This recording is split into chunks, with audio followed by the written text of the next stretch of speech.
शिवसेनेचे आमदार बच्चू कडू हे सत्तेमध्ये सहभागी असतानाही वारंवार भाजपसह मुख्यमंत्र्यांना लक्ष्य करताना दिसतात। भंडाऱ्यातल्या कार्यक्रमादरम्यान शेतकरी आत्महत्येवरून त्यांनी मुख्यमंत्र्यांवर टीका केली। विदर्भातील मुख्यमंत्री असतानाही दररोज 10 ते 15 शेतकऱ्यांच्या आत्महत्या होत असल्याचा आरोप त्यांनी केला। तर कर्जमाफीमध्ये शेतकऱ्यांची फसवणूक झाल्यास खपवून घेणार नाही असा इशाराही त्यांनी दिला।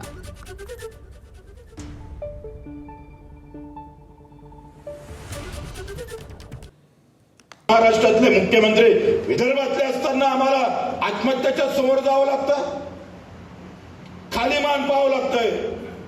रोज आम्ही पाहतो 10-15 आत्महत्या रोज वाचायला भेटतो। ही अवस्था छत्रपती असते तर काय केलं असतं माहित आहे? त्या व्यवस्थेतून दूर कमी पाहिजे गेला पाहिजे। छत्तीसगडमध्ये 3100 रुपये भाव भेटत आणि आम्ही 88 वर जात नाही।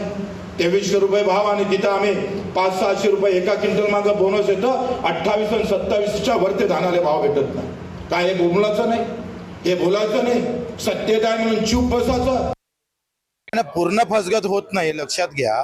असं नाही आहे की कोणाला लाभच होत नाही, काही दुरुस्त्या करणं आवश्यक आहे आणि त्या दुरुस्तीसाठी आम्ही मुख्यमंत्र्यांना भेटणार आहोत, आमचे नेते शिंदे साहेबांना भेटणार आहोत।